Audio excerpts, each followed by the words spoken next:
Hanji, good morning everyone. My name is Deepak Gupta and I welcome you all on the classes of Career Quest Patela. ਸੋ ਪਿਛਲੇ lecture ਦੇ ਵਿੱਚ ਤੁਸੀਂ ਦੇਖਿਆ ਹੋਵੇਗਾ ਆਪਾਂ ਇੱਕ ਬਹੁਤ ਅੱਛੀ ਤੇ ਇੰਟਰਸਟਿੰਗ ਸੀਰੀਜ਼ ਸ਼ੁਰੂ ਕੀਤੀ ਹੈ, ਠੀਕ ਹੈ।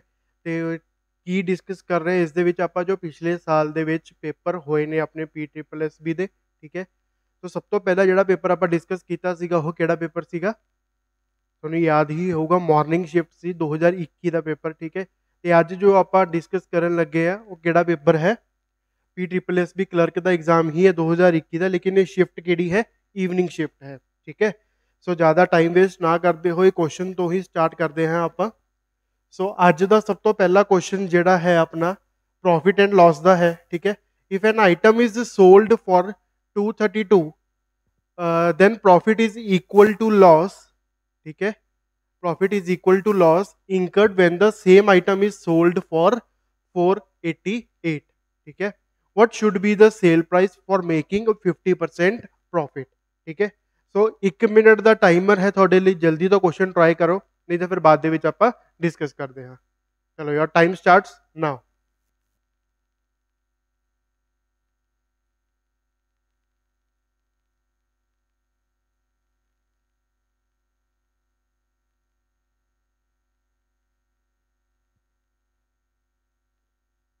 ਬਹੁਤ ਈਜ਼ੀ ਕੁਐਸਚਨ ਹੈ, ਬਹੁਤ ਹੀ ਜ਼ਿਆਦਾ। ਇੱਕ ਹੀ ਫਾਰਮੂਲਾ ਲੱਗੇਗਾ ਇਸ ਦੇ ਵਿੱਚ, ਠੀਕ ਹੈ। ਸੋ ਕੁਐਸਚਨ ਕਿਵੇਂ ਹੈ? If an item is sold for 832 rupees. So ਜਿੱਥੇ ਸੋਲਡ ਵਰਡ ਆ ਜੇ ਮਤਲਬ ਤੁਹਾਨੂੰ SP ਦੀ ਗੱਲ ਕਰ ਰਹੇ ਹੋ। ਸੋ SP ਇਸ ਕੁਐਸਚਨ ਦੇ ਵਿੱਚ ਕਿੰਨਾ ਹੈ? 832। Then profit is equal to, so ਸਭ ਤੋਂ ਪਹਿਲਾਂ ਤੁਹਾਨੂੰ ਪਤਾ ਹੋਣਾ ਚਾਹੀਦਾ ਕਿ ਤੁਹਾਡਾ ਪ੍ਰੋਫਿਟ ਦਾ ਕੀ ਫਾਰਮੂਲਾ ਹੁੰਦਾ ਹੈ। ਪ੍ਰੋਫਿਟ ਦਾ ਜੋ ਤੁਹਾਡਾ ਫਾਰਮੂਲਾ ਹੁੰਦਾ ਹੈ that is SP minus CP, ਠੀਕ ਹੈ। ਉਹ ਕੀ ਕਹਿ ਰਿਹਾ, ਤੁਹਾਡਾ ਪ੍ਰੋਫਿਟ ਕਿਸ ਦੇ ਬਰਾਬਰ ਹੈ? ਲਾਸ ਦੇ ਬਰਾਬਰ। ਜਦੋਂ ਉਹੀ ਸੇਮ ਆਰਟੀਕਲ ਨੂੰ ਤੁਸੀਂ ਵੇਚੋਗੇ ਕਿੰਨੇ ਤੇ? 448 ਤੇ। ਤਾਂ ਹੁਣ ਇੱਥੇ ਤੁਹਾਨੂੰ ਲਾਸ ਦਾ ਫਾਰਮੂਲਾ ਵੀ ਪਤਾ ਹੋਣਾ ਚਾਹੀਦਾ ਕੀ ਹੁੰਦਾ। ਸੋ ਲਾਸ ਦਾ ਜੋ ਤੁਹਾਡਾ ਫਾਰਮੂਲਾ ਹੁੰਦਾ that is CP minus SP, ਠੀਕ ਹੈ। ਸੋ ਹੁਣ ਤੁਸੀਂ ਕਹੋਗੇ ਕਿ ਤੁਹਾਨੂੰ ਕੁਐਸਚਨ ਦੇ ਵਿੱਚ ਦਿੱਤਾ ਵੀ ਕੀ ਹੋਇਆ? ਸੈਲਿੰਗ ਪ੍ਰਾਈਸ ਦਿੱਤਾ, ਇੱਕ ਇਹ ਵੀ ਸੈਲਿੰਗ ਪ੍ਰਾਈਸ ਦਿੱਤਾ। ਕਾਸਟ ਪ੍ਰਾਈਸ ਕਿੱਥੇ ਹੈ? ਤਾਂ ਕਾਸਟ ਪ੍ਰਾਈਸ ਨੂੰ ਆਪਾਂ ਨੂੰ X ਲੈਟ ਕਰਨਾ ਪਏਗਾ, ਠੀਕ ਹੈ। ਸੋ ਹੁਣ ਦੇਖਦੇ ਆ ਕਿ ਅਗਰ ਆਪਾਂ ਕਾਸਟ ਪ੍ਰਾਈਸ ਨੂੰ X ਲੈਟ ਕਰਦੇ ਆ ਤਾਂ ਆਪਣਾ ਕੁਐਸਚਨ ਹੋਏਗਾ ਕਿਵੇਂ। ਸੋ CP ਦੋਨੋਂ ਕੇਸਿਸ ਦੇ ਵਿੱਚ ਕੀ ਹੈ? ਸੇਮ। ਸੋ ਮੈਂ ਕੀ ਐਜ਼ਿਊਮ ਕੀਤਾ ਕਿ ਮੇਰੇ ਕੋਲ CP ਹੈ ਕਿੰਨਾ? X ਰੁਪੀਸ, ਠੀਕ ਹੈ। ਸੋ ਹੁਣ ਪ੍ਰੋਫਿਟ ਦਾ ਕੀ ਫਾਰਮੂਲਾ ਹੈ? SP minus CP। ਸੋ ਹੁਣ ਪਹਿਲਾ SP ਕਿੰਨਾ ਹੈ? 832 ਦੇ ਵਿੱਚੋਂ ਆਪਾਂ CP ਮਾਈਨਸ ਕੀਤਾ, ਠੀਕ ਹੈ। ਕਹਿੰਦਾ ਜੋ ਇਹ ਪ੍ਰੋਫਿਟ ਹੋਇਆ ਉਹ ਤੁਹਾਡੇ ਲਾਸ ਦੇ ਬਰਾਬਰ ਹੈ। ਸੋ ਲਾਸ ਦਾ ਫਾਰਮੂਲਾ ਕੀ ਹੈ? X ਮਾਈਨਸ ਕਿੰਨਾ ਸੈਲਿੰਗ ਪ੍ਰਾਈਸ ਹੈ ਦੂਸਰਾ? 448। ਸੋ ਇਸ ਤੁਸੀਂ ਫਰਦਰ ਸੋਲਵ ਕਰ ਹੀ, X ਉਧਰ ਜਾ ਕੇ ਪਲੱਸ ਹੋ ਜਾਏਗਾ ਤਾਂ ਇੱਥੇ ਆਪਣੇ ਕੋਲ ਕਿੰਨਾ ਆ ਜਾਏਗਾ? 2X। 448 ਇੱਧਰ ਆ ਕੇ ਪਲੱਸ ਹੋ ਜਾਏਗਾ, ਸੋ ਆਪਣਾ ਇੱਥੇ ਕਿੰਨਾ ਆ ਜਾਏਗਾ? 0812 X 0/2 X ਦੀ ਵੈਲਿਊ ਡਿਵਾਈਡ ਕਰਾਂਗੇ ਆਪਾਂ 2 ਦੇ ਨਾਲ, ਸੋ ਕਿੰਨਾ ਆ ਜਾਏਗਾ? 640। ਬਟ ਇੱਥੇ ਇਹ ਆਪਣਾ ਕੁਐਸਚਨ ਖਤਮ ਨਹੀਂ ਹੋਇਆ। ਇਹ ਜੋ ਤੁਹਾਡੇ ਕੋਲ X ਦੀ ਵੈਲਿਊ ਆਈ ਹੈ ਦੈਟ ਮੀਨਸ ਤੁਹਾਡੇ ਕੋਲ CP ਕਿੰਨਾ ਆ ਗਿਆ? 640। ਸੋ ਹੁਣ ਕੁਐਸਚਨ ਕੀ ਕਹਿ ਰਿਹਾ? 640 ਦੀ ਚੀਜ਼ ਪਹਿਲਾਂ ਮੈਂ ਵੇਚ ਰਿਹਾ ਹਾਂ 832 ਤੇ, ਤਾਂ ਮੈਨੂੰ ਕੁਝ ਪ੍ਰੋਫਿਟ ਹੋ ਰਿਹਾ। 640 ਵਾਲੀ ਚੀਜ਼ ਅਗਰ ਮੈਂ ਵੇਚੂੰਗਾ 448 ਤੇ ਤਾਂ ਮੈਨੂੰ ਲਾਸ ਹੋਏਗਾ, ਤੇ ਪ੍ਰੋਫਿਟ ਤੇ ਲਾਸ ਕੀ ਹੈ ਤੁਹਾਡਾ? ਬਰਾਬਰ, ਠੀਕ ਹੈ। ਸੋ ਹੁਣ ਆਪਾਂ ਗੱਲ ਕਰਦੇ ਹਾਂ ਆਪਣੇ ਤੋਂ ਕੁਐਸਚਨ ਦੇ ਵਿੱਚ ਪੁੱਛਿਆ ਕੀ ਗਿਆ। ਕੁਐਸਚਨ ਦੇ ਵਿੱਚ ਆਪਣੇ ਤੋਂ ਪੁੱਛਿਆ ਗਿਆ what should be the sale price, यानी कि what should be the SP for making 50% profit। तो 50% profit ਦੀ ਆਪਾਂ ਗੱਲ ਕਰੀਏ, ਸੋ ਹੁਣ ਪ੍ਰੋਫਿਟ ਦਾ ਫਾਰਮੂਲਾ ਤੁਹਾਨੂੰ ਪਤਾ ਹੀ ਹੈ, ਬਟ ਇੱਥੇ ਆਪਣੇ ਕੋਲ ਕੀ ਹੈ? ਪ੍ਰੋਫਿਟ ਯਾਨੀ ਕਿ SP ਪੁੱਛਿਆ ਗਿਆ ਹੈ। ਸੋ SP ਦਾ ਤੁਹਾਡਾ ਕੀ ਫਾਰਮੂਲਾ ਹੁੰਦਾ ਹੈ? CP plus profit percent. So CP ਤੁਹਾਡੇ ਕੋਲ ਕਿੰਨਾ ਹੈ? ਆਪਾਂ ਹੁਣੀ ਫਾਈਂਡ ਕੀਤਾ 640। ਪ੍ਰੋਫਿਟ ਕਿੰਨਾ ਕਹਿ ਰਿਹਾ ਉਹ? 50%। ਪ੍ਰੋਫਿਟ ਹਮੇਸ਼ਾ ਹੁੰਦਾ ਕਿਸ ਤੇ ਹੈ? CP ਤੇ, ਜਦ ਤੱਕ ਆਪਾਂ ਨੂੰ ਕੁਐਸਚਨ ਚ ਕਿਹਾ ਨਹੀਂ ਗਿਆ ਹੋਵੇ ਕਿ ਉਹ SP ਤੇ ਹੈ, ਠੀਕ ਹੈ।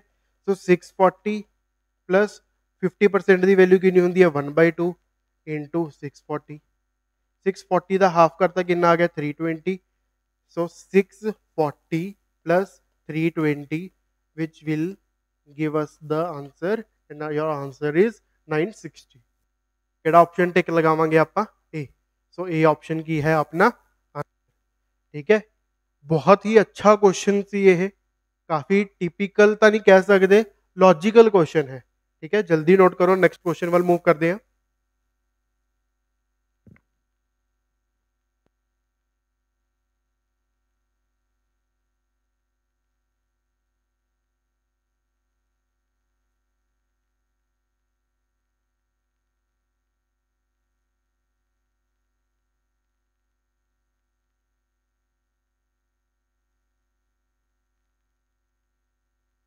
चलो जी नेक्स्ट क्वेश्चन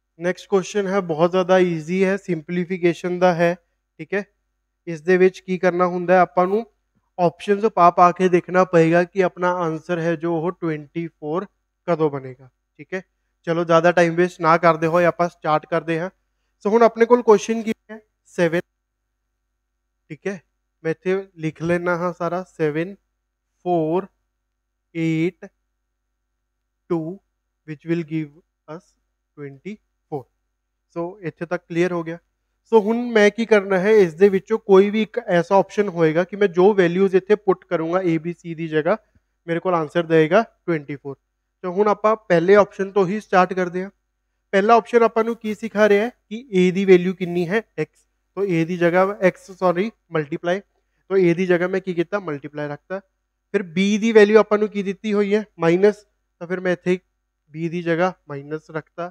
8c c ਦੀ ਵੈਲਿਊ ਆਪਣੇ ਕੋਲ ਕੀ ਹੈ ਡਿਵਾਈਡ ਠੀਕ ਹੈ ਸੋ ਇੱਥੇ ਮੈਂ ਡਿਵਾਈਡ ਰੱਖਤਾ ਫਿਰ ਉਸ ਤੋਂ ਬਾਅਦ ਆਪਾਂ ਇਸ ਨੂੰ ਸੋਲਵ ਕਰਾਂਗੇ ਲੇਕਿਨ ਸੋਲਵ ਕਰਦੇ ਹੋਏ ਵੀ ਆਪਾਂ ਇੱਕ ਚੀਜ਼ ਦਾ ਬਹੁਤ ਜ਼ਿਆਦਾ ਧਿਆਨ ਰੱਖਣਾ ਹੈ ਜੋ ਤੁਹਾਡਾ ਕਨਸੈਪਟ ਹੈ ਬੋਰਡ ਮਾਸ ਇਸ ਨੂੰ ਤੁਸੀਂ ਫੋਲੋ ਕਰਨਾ ਹੀ ਕਰਨਾ ਹੈ ਇਸ ਨੂੰ ਤੁਸੀਂ ਨਿਗਲੈਕਟ ਨਹੀਂ ਕਰ ਸਕਦੇ ਠੀਕ ਹੈ ਸੋ ਹੁਣ 7 into 4 ਕਿੰਨਾ ਹੁੰਦਾ ਹੈ 28 ਮਾਈਨਸ ਵਾਲੇ ਆਪਾਂ ਸੋਲਵ ਨਹੀਂ ਕਰਨਾ 8 डिवाइड बाय 2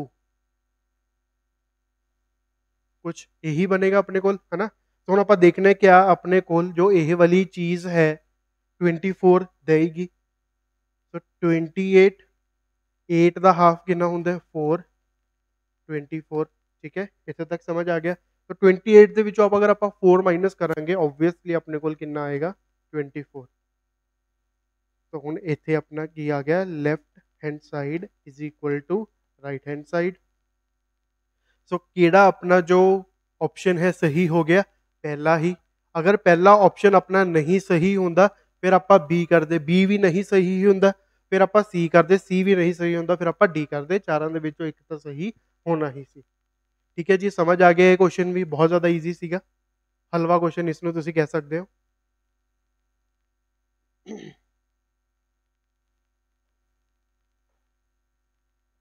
चलो नेक्स्ट क्वेश्चन जो है अपना परसेंटेज का है पढ़ो question a tank contains 20,000 litres of water if it decreases at the rate of 10% a day what will be the quantity of water after 4 years या 4 डेज जो भी है ना हर दिन थोड़ी 10-10% तो क्वांटिटी की है घटती जा रही है ठीक है तो अगर थोड़ी 10-10% तो क्वांटिटी घटती जा रही है अगर पहले दिन 20,000 है दूसरे दिन 10% घट जाएगी तीसरे दिन होर उस तो भी 10% घट जाएगी तो इस क्वेश्चन ਨੂੰ ਕਰਨ ਦਾ ਤੁਹਾਡਾ ਮੈਥਡ ਕੀ ਰਹੇਗਾ ਤੁਹਾਡੀ ਜੋ ਵੈਲਿਊ ਹੈ अगर मैं ਮੰਨਾਂ कि ਅੱਜ 100 है तो एक पहले दिन ਦੇ ਆਖਰੀ ਦੇ ਵਿੱਚ ਕਿੰਨੀ ਹੋ ਜਾਏਗੀ 90 फिर थोड़ी कितनी हो जाएगी अगले दिन वास्ते वो अपने आप 100% होएगी फिर कितनी हो जाएगी 90 अगेन 100 तो 90 अगेन 100 तो 90 तो ये मैं 4 बार प्रोसेस किया क्योंकि मैं तो पूछा की गया कि 4 दिन के बाद थोड़ी जो वैल्यू है कितनी होएगी सो अगर मैं कहा कि मेरी जो वैल्यू है वो हर रोज 90% रही जा रही है तो मैं बस सिंपली इसनों एवे सॉल्व कर दूंगा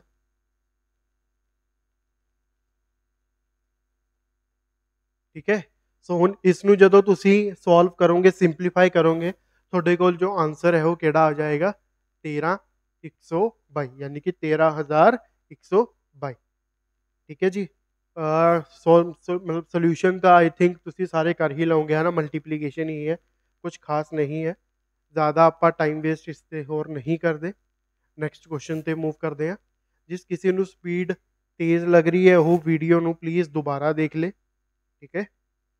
ਹੁਣ ਇਹ ਜੋ ਕੁਐਸਚਨ ਹੈ ਬਹੁਤ ਹੀ ਜ਼ਿਆਦਾ ਅੱਛਾ ਕੁਐਸਚਨ ਹੈ। ਜਿਸ ਕਿਸੇ ਨੇ ਪ੍ਰੋਪਰ ਬੈਂਕਿੰਗ ਦੀ ਤਿਆਰੀ ਕੀਤੀ ਹੋਏਗੀ ਉਹੀ ਇਸ ਕੁਐਸਚਨ ਨੂੰ ਅੱਛੀ ਤਰ੍ਹਾਂ ਕਰ ਪਾਏਗਾ। ਠੀਕ ਹੈ। ਜਾਂ ਫਿਰ ਐਸੇ ਕੁਐਸਚਨਸ ਜੋ ਹੁੰਦੇ हैं उसਦੇ ਵਾਸਤੇ ਤੁਹਾਨੂੰ ਸਕੁਏਅਰਸ ਆਣੇ ਚਾਹੀਦੇ ਨੇ, ਕਿਊਬਸ ਆਣੇ ਚਾਹੀਦੇ हैं। ਠੀਕ ਹੈ। ਕਿਉਂਕਿ ਇਸ ਕੁਐਸਚਨ ਦੇ ਵਿੱਚ ਆਪਣਾ ਸਕੁਏਅਰ ਜਾਂ ਫਿਰ ਕਿਊਬ ਹੀ ਯੂਜ਼ ਹੋਏ ਹੋਏ ਨੇ। ਠੀਕ ਹੈ। ਤਾਂ 1 ਮਿੰਟ ਦਾ ਟਾਈਮ ਹੈ, ਜਲਦੀ ਤੁਸੀਂ ਸੋਲਵ ਕਰਕੇ ਦੇਖੋ ਕਿ ਇਹ ਕੁਐਸਚਨ ਤੁਹਾਡੇ ਤੋਂ ਹੋ ਪਾ ਰਿਹਾ ਹੈ। ਸੋ योर टाइम स्टार्ट्स नाउ।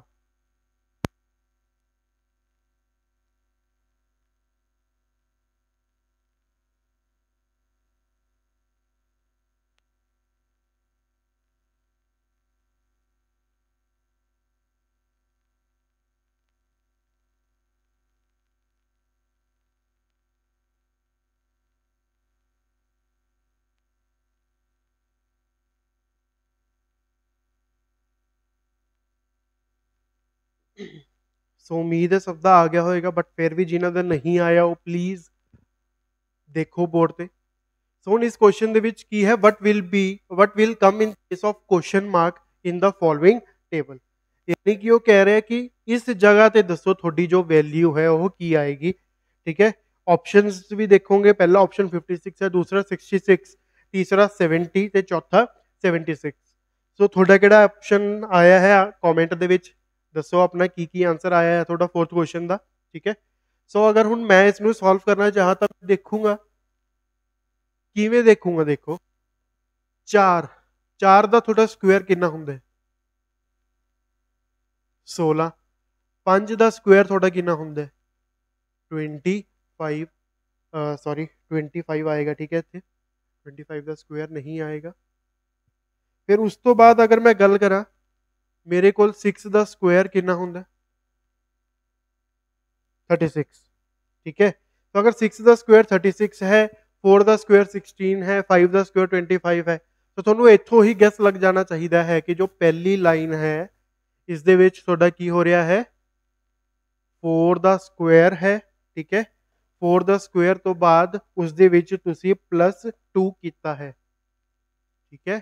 तो 4 ਦਾ ਸਕੁਏਅਰ ਯਾਨੀ ਕਿ 16 + 2 = 18। 27 ਦੇ ਵਿੱਚ ਕੀ ਆਏਗਾ? 5 ਦਾ ਸਕੁਏਅਰ। ਠੀਕ ਹੈ। +2 ਫਿਰ 6 ਦਾ ਸਕੁਏਅਰ +2। ਸੋ ਇੱਥੇ ਤੁਸੀਂ ਹੁਣ ਪੈਟਰਨ ਕੀ ਕੀਤਾ? ਡਿਕੋਡ ਕਰ ਲਿਆ। ਸੋ ਹੁਣ 51 ਵੀ ਕਿਵੇਂ ਬਣੇਗਾ? 7 ਦਾ ਸਕੁਏਅਰ +2। ਇੱਥੇ ਹਲੇ ਆਪਾਂ ਨੂੰ ਨਹੀਂ ਪਤਾ ਤਾਂ ਇੱਥੇ ਛੱਡ ਦੋ ਹਲੇ ਇਸ ਨੂੰ। ਇੱਥੇ ਕੀ ਹੈ? 10 + 2 11 + 2 12 + 2। ਇੱਥੇ ਤੱਕ ਸਮਝ ਆ ਗਿਆ? ਸੋ ਹੁਣ ਇਹ ਕਿਵੇਂ ਸੀਰੀਜ਼ ਚੱਲ ਰਹੀ ਹੈ? 4 5 6 7 8 9 10 11 12। ਸੋ ਹੁਣ ਇੱਥੇ ਕੀ ਆਏਗਾ? 8 ਦਾ ਸਕੁਏਅਰ +2। ਸੋ 8 ਦਾ ਸਕੁਏਅਰ ਜੋ ਤੁਹਾਡੇ ਕੋਲ ਹੁੰਦਾ ਹੈ ਦੈਟ ਇਜ਼ 64। ਉਸ ਦੇ ਵਿੱਚ ਤੁਸੀਂ 2 ਐਡ ਕਰ ਦੋਗੇ। ਸੋ ਇਸ ਦੇ ਨਾਲ ਤੁਹਾਡਾ ਆਂਸਰ ਆ ਜਾਏਗਾ ਤੇ ਆਂਸਰ ਆਪਣਾ ਆਇਆ ਕਿੰਨਾ ਹੈ? 66। ਤਾਂ ਕਿਹੜਾ ਆਪਸ਼ਨ ਤੁਸੀਂ ਟਿਕ ਲਗਾਓਗੇ? B option. ਠੀਕ ਹੈ। ਬਹੁਤ ਹੀ ਈਜ਼ੀ ਕੁਐਸਚਨ ਸੀਗਾ, ਬਟ ਜਿਵੇਂ ਸਟੂਡੈਂਟਸ ਦੇ ਰਿਵਿਊ ਦੇਖੇ ਸੀਗੇ ਉਹਨਾਂ ਤੋਂ ਪੇਪਰ ਦੇ ਵਿੱਚ ਇਹ ਕੁਐਸਚਨ ਹੋਇਆ ਨਹੀਂ ਸੀਗਾ, ਕਿਉਂਕਿ ਕਈ ਵਾਰ ਕੀ ਹੁੰਦਾ ਐਗਜ਼ਾਮ ਦਾ ਪ੍ਰੈਸ਼ਰ ਬਹੁਤ ਹੁੰਦਾ ਤੇ ਦਿਮਾਗ ਕਈ ਵਾਰ ਨਹੀਂ ਚੱਲਦਾ। ਠੀਕ ਹੈ। ਪਰ ਆਪਾਂ ਐਸੀ ਗਲਤੀ ਨਹੀਂ ਕਰਨੀ। ਕੋਈ ਵੀ ਪੇਪਰ ਆਪਾਂ ਅਟੈਂਪਟ ਕਰ ਰਹੇ ਹਾਂ, ਕਿਸੇ ਵੀ ਲੈਵਲ ਦਾ ਹੋਵੇ, ਠੀਕ ਹੈ, ਆਪਾਂ ਸ਼ਾਂਤ ਮਾਈਂਡ ਦੇ ਨਾਲ ਹੀ ਕਰਾਂਗੇ। ਠੀਕ ਹੈ। ਚਲੋ नेक्स्ट क्वेश्चन जो है अपना 5th क्वेश्चन, ये भी बहुत ज़्यादा ईजी है। ठीक है। सो ਹੁਣ ਇਸ क्वेश्चन ਨੂੰ ਆਪਾਂ ਕਿਵੇਂ ਕਰਾਂਗੇ? 2 numbers are in ratio of 15:11. If HCF of these number is 13, then find the numbers. ਠੀਕ ਹੈ। ਸੋ ਹੁਣ ਪਹਿਲੀ ਗੱਲ ਤਾਂ ਤੁਹਾਨੂੰ ਪਤਾ ਹੋਣਾ ਚਾਹੀਦਾ ਹੈ HCF ਕੀ ਹੁੰਦਾ ਹੈ, LCM ਕੀ ਹੁੰਦਾ ਹੈ। ਠੀਕ ਹੈ। ਉਸ ਤੋਂ ਬਾਅਦ ਤੁਹਾਨੂੰ ਰੇਸ਼ੋ ਦਿੱਤੀ ਹੋਈ ਹੈ 15:11। ਸੋ ਹੁਣ HCF ਕੀ ਚੀਜ਼ ਹੁੰਦੀ ਹੈ? ਉਹ ਬੜਾ ਨੰਬਰ ਜੋ ਇਹ ਦੋਨਾਂ ਨੰਬਰਾਂ ਦੇ ਵਿੱਚ ਕੀ ਹੈ, ਕਾਮਨ ਹੈ। ਠੀਕ ਹੈ, ਸੋ ਹੁਣ ਉਸ ਤੋਂ ਬਾਅਦ ਕਾਮਨ ਕੱਢ ਕੇ ਮੇਰੇ ਕੋਲ ਜਿਹੜੇ ਦੋ ਨੰਬਰ ਹੈ ਉਹਨਾਂ ਦੀ ਰੇਸ਼ੋ ਬਣਦੀ ਕਿੰਨੀ ਹੈ? 15:11। ਸੋ ਹੁਣ ਇਸ ਕੁਐਸਚਨ ਦੇ ਵਿੱਚ ਤੁਹਾਡਾ HCF ਕਿੰਨਾ ਹੈ? 13। ਸੋ ਅਗਰ ਇਹ 13 ਮੈਂ ਦੁਬਾਰਾ ਇਹਨਾਂ ਨੰਬਰਾਂ ਦੇ ਵਿੱਚ ਪਾ ਦੂੰਗਾ, ਮੇਰੇ ਕੋਲ ਕੀ ਹੈ, ਦੁਬਾਰਾ ਇਸ ਰੇਸ਼ੋ ਦੇ ਵਿੱਚ ਪਾ ਦੂੰਗਾ, ਮੇਰੇ ਕੋਲ ਕੀ ਹੈ, ਨੰਬਰ ਆ ਜਾਏਗਾ। ਠੀਕ ਹੈ, ਸੋ ਹੁਣ ਕਿਵੇਂ ਕਰੂੰਗਾ ਮੈਂ, ਦੇਖੋ 15:11। ਹੁਣ ਦੁਬਾਰਾ ਮੈਂ 13 ਹੈ ਦੋਨਾਂ ਚੋਂ ਕਾਮਨ ਕੱਢਿਆ ਗਿਆ ਸੀਗਾ, 13 ਹੀ ਮੈਂ ਦੁਬਾਰਾ ਪਾਤਾ। ਦੈਟ ਮੀਨਸ ਇਹ ਦੋਨੋਂ ਨੰਬਰ ਨੂੰ ਮੈਂ 13 ਦੇ ਨਾਲ ਮਲਟੀਪਲਾਈ ਕਰਤਾ। ਸੋ 15 into 13 ਜੋ ਤੁਹਾਡੇ ਕੋਲ ਵੈਲਿਊ ਆਏਗਾ ਉਹ ਆਏਗੀ 195। 11 into 13 ਮਤਲਬ 11 ਦਾ ਟੇਬਲ ਤੁਹਾਨੂੰ ਯਾਦ ਹੋਣਾ ਚਾਹੀਦਾ ਹੈ। ਸੋ ਇੱਥੋਂ ਜੋ ਤੁਹਾਡੇ ਕੋਲ ਵੈਲਿਊ ਆਏਗੀ 143। ਇੱਥੇ ਤੱਕ ਸਮਝ ਆ ਗਿਆ। ਸੋ ਹੁਣ ਇਹੀ ਆਪਣੇ ਦੋ ਨੰਬਰਸ ਹੋਣਗੇ ਕਿ ਜਦੋਂ ਮੈਂ ਦੋਨਾਂ ਦੇ ਵਿੱਚੋਂ 13 ਕਾਮਨ ਕੱਢ ਲੂੰਗਾ, ਮੇਰੇ ਕੋਲ ਰੇਸ਼ੋ ਕੀ ਆਏਗੀ? 15:11। ਠੀਕ ਹੈ, ਸੋ ਹੁਣ ਆਪਣਾ ਆਪਸ਼ਨ ਕਿਹੜਾ ਹੋਏਗਾ? C option. ਸਮਝ ਆ ਗਿਆ ਇੱਥੇ ਤੱਕ? ਕਰੋ ਨੋਟ ਜਲਦੀ। ਤੇ ਪੇਪਰ ਜਦੋਂ ਵੀ ਆਫਲਾਈਨ ਹੋਵੇ ਬਹੁਤ ਜ਼ਿਆਦਾ ਧਿਆਨ ਰੱਖਣਾ ਹੈ, ਕਿਉਂਕਿ OMR ਸ਼ੀਟਸ ਦੇ ਵਿੱਚ ਆਪਣਾ ਕੁਐਸਚਨ ਸਹੀ ਸੋਲਵ ਕੀਤਾ ਹੁੰਦਾ ਹੈ, ਬਟ ਆਪਾਂ ਮਾਰਕ ਗਲਤ ਕਰ ਦੇਣਾ, ਗੋਲਾ ਗਲਤ ਭਰਿਆ ਜਾਂਦਾ ਹੈ। ਸੋ ਆਪਾਂ ਐਸੀ ਗਲਤੀ ਨਹੀਂ ਕਰਨੀ, ਤਾਂ ਹੀ ਮੈਂ ਕਹਿ ਰਿਹਾ ਕਿ ਆਪਾਂ ਬਹੁਤ ਜ਼ਿਆਦਾ ਸਾਵਧਾਨੀ ਦੇ ਨਾਲ ਪੇਪਰ ਕਰਨਾ ਹੈ। ਠੀਕ ਹੈ, ਚਲੋ ਨੈਕਸਟ ਕੁਐਸਚਨ ਜੋ ਹੈ ਤੁਹਾਡਾ ਟਾਈਮ ਐਂਡ ਵਰਕ ਦਾ ਹੈ। A and B can together finish a work in 30 days। यानी कि A ਤੇ B ਦੋਨੋਂ ਇਕੱਠੇ ਮਿਲ ਕੇ ਕਿੰਨੇ ਦਿਨ ਚ ਕੰਮ ਕਰ ਰਹੇ ਨੇ? 30 ਦਿਨ ਦੇ ਵਿੱਚ। ਠੀਕ ਹੈ, ਸੋ ਹੁਣ ਇਸ ਕੁਐਸਚਨ ਨੂੰ ਮੈਂ ਕਿਵੇਂ ਕਰਦਾ ਹਾਂ ਜਾਂ ਮੇਰੀ ਅਪਰੋਚ ਕਿਵੇਂ ਰਹਿੰਦੀ ਹੈ ਇਸ ਨੂੰ ਰੀਅਲ ਟਾਈਮ ਸੋਲਵ ਕਰਨ ਦੀ? 30 ਦਿਨ ਦੇ ਵਿੱਚ ਮੈਂ ਮੰਨ ਲਾਂ ਕਿ ਮੇਰਾ ਟੋਟਲ ਕਿੰਨਾ ਕੰਮ ਹੋ ਰਿਹਾ ਹੈ? 30 ਯੂਨਿਟਸ। ਸਮਝ ਆ ਗਿਆ? ਵਰਕ ਡਨ ਕਿੰਨਾ ਹੋ ਗਿਆ? 30 ਯੂਨਿਟਸ। ਫਿਰ ਉਸ ਤੋਂ ਬਾਅਦ ਦੇ ਵਰਕਡ ਟੂਗੇਦਰ ਫॉर 20 ਡੇਜ਼। ਉਹਨਾਂ ਨੇ 20 ਦਿਨ ਕੰਮ ਕੀਤਾ। 30 ਦਿਨ ਦੇ ਵਿੱਚ ਅਗਰ 30 ਯੂਨਿਟ ਕੰਮ ਹੋ ਰਿਹਾ ਤਾਂ ਇੱਕ ਦਿਨ ਦੇ ਵਿੱਚ ਕਿੰਨਾ ਹੋਏਗਾ? 1 ਯੂਨਿਟ। ਤਾਂ ਅਗਰ ਉਹਨਾਂ ਨੇ ਹੁਣ 20 ਦਿਨ ਕੰਮ ਕੀਤਾ ਤਾਂ ਫਿਰ 20 ਦਿਨ ਦੇ ਵਿੱਚ ਟੋਟਲ ਕਿੰਨਾ ਕੰਮ ਹੋ ਜਾਏਗਾ? 20 ਯੂਨਿਟਸ ਆਲਰੇਡੀ ਹੋ ਜਾਣਗੇ। ਸੋ ਤੁਸੀਂ ਮਾਈਨਸ ਕਰ ਦੋਗੇ ਟੋਟਲ ਵਰਕ ਦੇ ਵਿੱਚੋਂ ਤੁਹਾਡੇ ਕੋਲ ਕੀ ਰਿਮੇਨਿੰਗ ਆ ਗਿਆ? 10 ਯੂਨਿਟਸ। ਸੋ 10 ਯੂਨਿਟਸ ਤੁਹਾਡੇ ਕੋਲ ਕੀ ਆ ਗਿਆ? ਰਿਮੇਨਿੰਗ। ਠੀਕ ਹੈ, ਫਿਰ ਉਸ ਤੋਂ ਬਾਅਦ ਕੀ ਹੋਇਆ? ਦੇ ਵਰਕਡ ਫॉर 20 ਡੇਜ਼। 20 ਦਿਨ ਇਹਨਾਂ ਨੇ ਇਕੱਠੇ ਕੰਮ ਕੀਤਾ। ਫਿਰ ਜੋ B ਹੈ ਉਹ ਚਲਾ ਗਿਆ। ਹੁਣ ਅਗਰ B ਚਲਾ ਗਿਆ ਤਾਂ ਕੌਣ ਬਚ ਗਿਆ? ਇਕੱਲਾ A ਬਚ ਗਿਆ। ਠੀਕ ਹੈ, after another 20 days A finished the remaining work. A ਨੇ ਬਚਿਆ ਹੋਇਆ ਕੰਮ 20 ਦਿਨ ਦੇ ਵਿੱਚ ਫਿਨਿਸ਼ ਕੀਤਾ। ਠੀਕ ਹੈ, ਯਾਨੀ ਕਿ ਅਗਰ 20 ਡੇਜ਼ ਦੇ ਵਿੱਚ ਉਸਨੇ ਕਿੰਨਾ ਕੰਮ ਕੀਤਾ? 10 ਯੂਨਿਟਸ ਜੋ ਬਚਿਆ ਹੋਇਆ ਸੀ।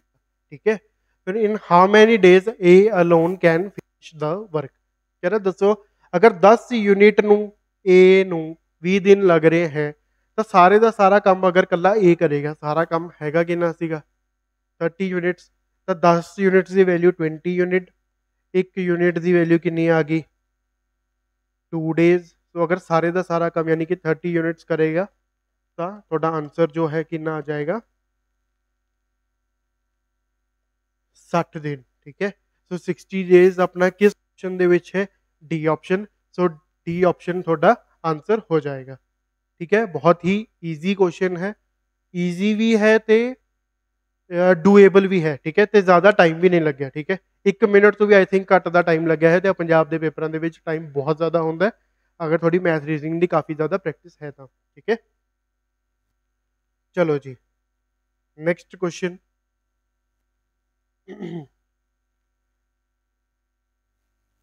ਨੈਕਸਟ ਕੁਐਸਚਨ ਜੋ ਹੈ ਤੁਹਾਡਾ ਟ੍ਰੇਨਸ ਦਾ ਹੈ। ਠੀਕ ਹੈ, ਸੋ ਹੁਣ ਇਸ ਕੁਐਸਚਨ ਨੂੰ ਵੀ ਆਪਾਂ ਬਹੁਤ ਹੀ ਆਸਾਨੀ ਦੇ ਨਾਲ ਕਰਾਂਗੇ। ਕਿਵੇਂ ਕਰਾਂਗੇ?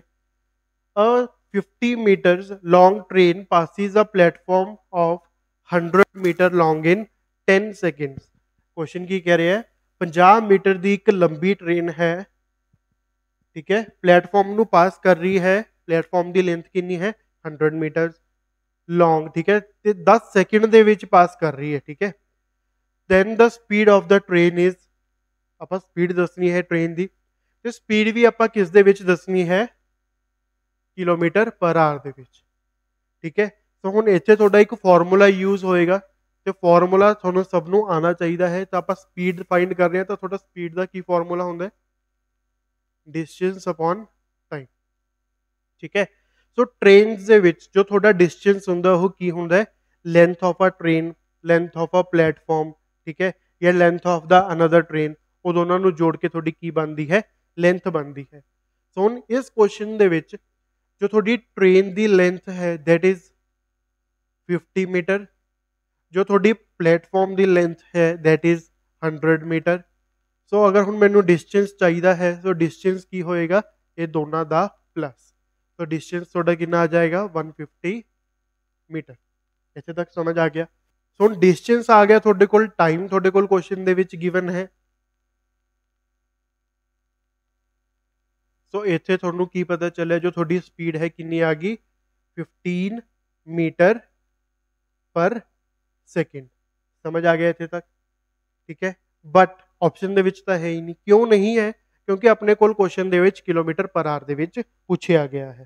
ਠੀਕ ਹੈ, ਸੋ ਹੁਣ ਮੀਟਰ ਤੋਂ ਕਿਲੋਮੀਟਰ ਦੇ ਵਿੱਚ ਜਾਣਾ ਹੈ ਜਾਂ ਮੀਟਰ ਪਰ ਸੈਕਿੰਡ ਦੇ ਤੋਂ ਕਿਲੋਮੀਟਰ ਪਰ ਆਰ ਦੇ ਵਿੱਚ ਜਾਣਾ ਹੈ, ਤਾਂ ਸਿੰਪਲੀ ਕਨਵਰਜਨ ਹੁੰਦੀ ਹੈ।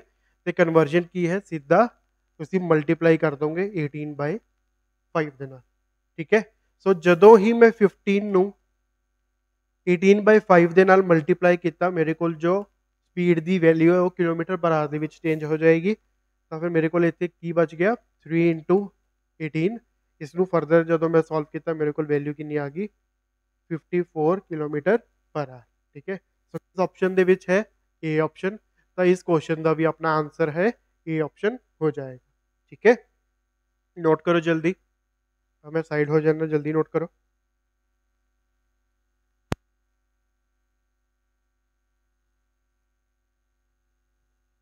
चलो जी, नेक्स्ट क्वेश्चन 15 क्वेश्चन ने आई गैस इस सीरीज ਦੇ ਵਿੱਚ, यानी कि ਅੱਜ ਦੀ ਸੀਰੀਜ਼ ਦੇ ਵਿੱਚ। ਸੋ ਇਹ ਕੁਐਸਚਨ ਵੀ ਬਹੁਤ ਜ਼ਿਆਦਾ ਈਜ਼ੀ ਹੈ, ਹਲਵਾ ਹੀ ਕਹੂੰਗਾ ਮੈਂ ਇਸ ਨੂੰ। ਤਾਂ ਹੁਣ ਕੀ ਹੈ? What will come in place of a question mark in a series given below. ਠੀਕ ਹੈ, ਸੋ ਇਸ ਪੇਪਰ ਦੇ ਵਿੱਚ ਆਪਣੇ ਕੋਲ 2 ਸੀਰੀਜ਼ ਦੇ ਕੁਐਸਚਨ ਆਏ हैं, ਤਾਂ ਤੁਸੀਂ ਦੇਖ ਸਕਦੇ ਹੋ ਕਿ ਸਕੁਆਇਰ ਕਿਊਬਸ ਯਾਦ ਕਰਨੇ ਕਿੰਨੇ ਜ਼ਿਆਦਾ ਇੰਪੋਰਟੈਂਟ ਹੈ। ਠੀਕ ਹੈ, ਆਲਦੋ ਇਸ ਕੁਐਸਚਨ ਦੇ ਵਿੱਚ ਤੁਹਾਡਾ ਸਕੁਆਇਰ ਜਾਂ ਕਿਊਬ ਵਾਲਾ ਪੈਟਰਨ ਫੋਲੋ ਨਹੀਂ ਹੋ ਰਿਹਾ, ਬਟ ਕਈ ਵਾਰ ਕੀ ਹੁੰਦਾ ਹੈ, ਐਸੇ ਕੁਐਸਚਨਸ ਨੂੰ ਡੀਕੋਡ ਕਰਨਾ ਔਖਾ ਹੋ ਜਾਂਦਾ ਹੈ ਪੇਪਰ ਦੇ ਵਿੱਚ। ਤਾਂ ਪ੍ਰੈਕਟਿਸ ਤੁਸੀਂ ਕਰਕੇ ਜਾਣੀ ਹੈ। ਤੇ क्वेश्चन किस प्रकार है? 4, 75, 136, 186, 224। तो ਹੁਣ ਆਪਾਂ ਦੱਸਣਾ ਹੈ ਆਪਣਾ ਇੱਥੇ ਕੀ ਆਏਗਾ। ਠੀਕ ਹੈ, ਸੋ ਹੁਣ ਆਪਾਂ ਦੇਖਦੇ ਹਾਂ 4, 75, 136, 186, 24, 224। ਤਾਂ ਹੁਣ ਇਹ ਕਿਸੇ ਵੀ ਸਕੁਆਇਰ ਜਾਂ ਕਿਊਬ ਦੇ ਨੇੜੇ ਤਾਂ ਹੈ ਨਹੀਂ, ਹੈ ਨਾ। ਤਾਂ ਹੁਣ ਇੱਥੇ ਆਪਾਂ ਜੋ ਗੱਲ ਬਚੇਗੀ ਆਪਣੇ ਕੋਲ, ਕੀ ਕਰਨਾ ਪਏਗਾ? ਡਿਫਰੈਂਸ ਚੈੱਕ ਕਰਨਾ ਪਏਗਾ। ਠੀਕ ਹੈ, ਜੋ ਮੈਂ ਪਹਿਲਾ ਡਿਫਰੈਂਸ ਦੇਖਿਆ 75 ਦੇ ਵਿੱਚੋਂ 4 ਮਾਈਨਸ ਕੀਤਾ ਤਾਂ 71 ਦਾ ਡਿਫਰੈਂਸ ਹੈ। ਫਿਰ ਉਸ ਤੋਂ ਬਾਅਦ ਮੈंने ਡਿਫਰੈਂਸ ਦੇਖਿਆ 25 ਤੇ 36 ਕਿੰਨਾ ਹੁੰਦਾ ਹੈ? 61 ਦਾ ਡਿਫਰੈਂਸ ਹੈ, ਯਾਨੀ ਕਿ 61 ਦਾ ਡਿਫਰੈਂਸ ਹੈ। ਫਿਰ ਉਸ ਤੋਂ ਬਾਅਦ ਤੁਹਾਡੇ ਕੋਲ 50 ਦਾ ਡਿਫਰੈਂਸ ਹੈ। ਨੈਕਸਟ ਜੋ ਤੁਹਾਡੇ ਕੋਲ ਹੈ 24 ਤੇ 14, ਤੁਹਾਡਾ ਕਿੰਨੇ ਦਾ ਡਿਫਰੈਂਸ ਹੋ ਗਿਆ? 38 ਦਾ। ਤਾਂ ਹੁਣ ਤੁਸੀਂ ਦੱਸੋ ਇੱਥੇ ਕੀ ਡਿਫਰੈਂਸ ਆਏਗਾ? ਜੋ ਡਿਫਰੈਂਸ ਆਏਗਾ ਉਹ ਆਪਾਂ ਐਡ ਕਰ ਦਾਂਗੇ ਤਾਂ ਆਪਣੇ ਕੋਲ ਕੀ ਹੈ? ਵੈਲਿਊ ਆ ਜਾਏਗੀ। ਬਟ ਇੱਥੋਂ ਵੀ ਆਪਾਂ ਨੂੰ ਪਤਾ ਨਹੀਂ ਚੱਲਿਆ, ਕਿਉਂਕਿ ਡਿਫਰੈਂਸ ਦੇ ਵਿੱਚ ਵੀ ਨਾ ਸਕੁਆਇਰ ਹੈ ਨਾ ਕਿਊਬ ਫੋਲੋ ਹੋ ਰਿਹਾ। ਤਾਂ ਹੁਣ ਆਪਾਂ ਜਾਵਾਂਗੇ ਡਬਲ ਡਿਫਰੈਂਸ ਤੇ। 71 ਦੇ ਵਿੱਚੋਂ 61 ਮਾਈਨਸ ਕੀਤਾ 10 ਆ ਗਿਆ। 61 ਦੇ ਵਿੱਚੋਂ 50 ਮਾਈਨਸ ਕੀਤਾ 11 ਆ ਗਿਆ। 50 ਦੇ ਵਿੱਚੋਂ 38 ਮਾਈਨਸ ਕੀਤਾ 12 ਆ ਗਿਆ। ਸੋ ਆਈ ਥਿੰਕ ਤੁਹਾਨੂੰ ਇੱਥੋਂ ਕਲੀਅਰ ਹੋ ਗਿਆ ਹੋਏਗਾ ਹੁਣ ਕੀ ਆਏਗਾ ਅੱਗੇ। ਸੋ ਹੁਣ ਸੀਰੀਜ਼ ਕੀ ਚੱਲ ਰਹੀ ਹੈ ਨੀਚੇ? 10, 11, 12, 13। ਠੀਕ ਹੈ, ਪਰ ਹੁਣ ਕਈ ਸਟੂਡੈਂਟ ਕੀ ਕਰਦੇ ਨੇ, ਜਿਵੇਂ ਆਪਣਾ ਹੁਣ 13 ਆਇਆ ਸੀਗਾ। ਠੀਕ ਹੈ, ਸੋ 13 ਜਿਵੇਂ ਹੀ ਆਇਆ ਸੀ,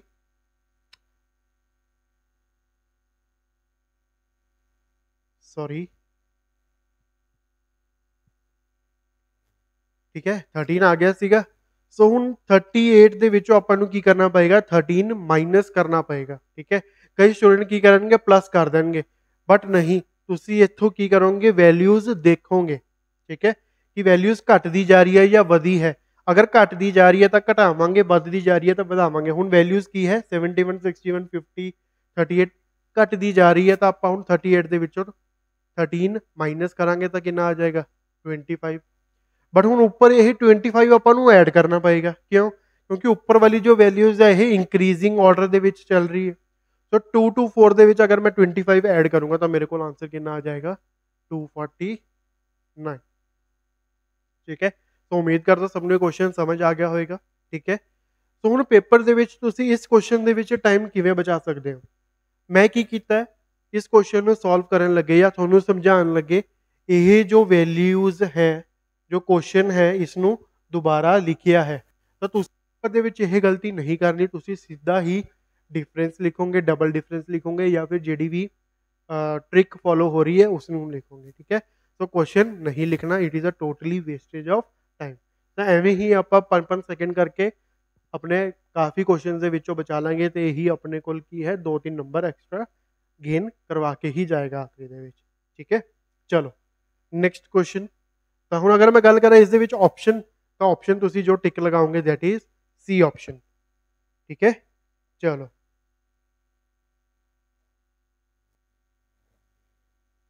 ਨੈਕਸਟ ਕੁਐਸਚਨ ਦੀ ਗੱਲ ਕਰਦੇ ਆ। ਕੰਪਾਊਂਡ ਇੰਟਰਸਟ ਦਾ ਕੁਐਸਚਨ ਹੈ।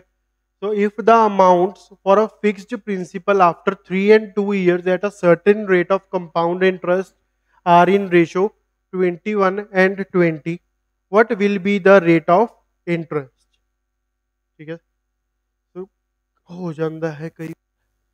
ठीक है, चलो सो ਹੁਣ क्वेश्चन ਕੀ ਸੀਗਾ ਦੁਬਾਰਾ ਪੜ੍ਹ ਦੇਣਾ ਮੈਂ ਇੱਕ ਵਾਰ। if the amount for a fixed principal after 3 and 2 years, ठीक है, 3 and 2 years at the certain rate of compound interest are in ratio 21 and 20, what will be the rate of interest? ਤਾਂ ਇਸ ਕੁਐਸਚਨ ਦੇ ਵਿੱਚ ਆਪਾਂ find ਕਰਨਾ ਕੀ ਹੈ, rate of interest find ਕਰਨਾ। ਠੀਕ ਹੈ, ਬਟ ਇਸ ਕੁਐਸਚਨ ਦੇ ਵਿੱਚ ਨਾ ਆਪਾਂ ਨੂੰ ਪ੍ਰਿੰਸੀਪਲ ਦਿੱਤਾ ਹੋਇਆ ਹੈ, ਠੀਕ ਹੈ, ਟਾਈਮ ਮੈਂਸ਼ਨ ਹੈ। ਠੀਕ ਹੈ, ਹੁਣ ਇਸ ਕੁਐਸਚਨ ਨੂੰ ਮੈਂ ਤੁਹਾਨੂੰ ਦੋ ਮੈਥਡ ਨਾਲ ਦੱਸ ਦੂੰਗਾ।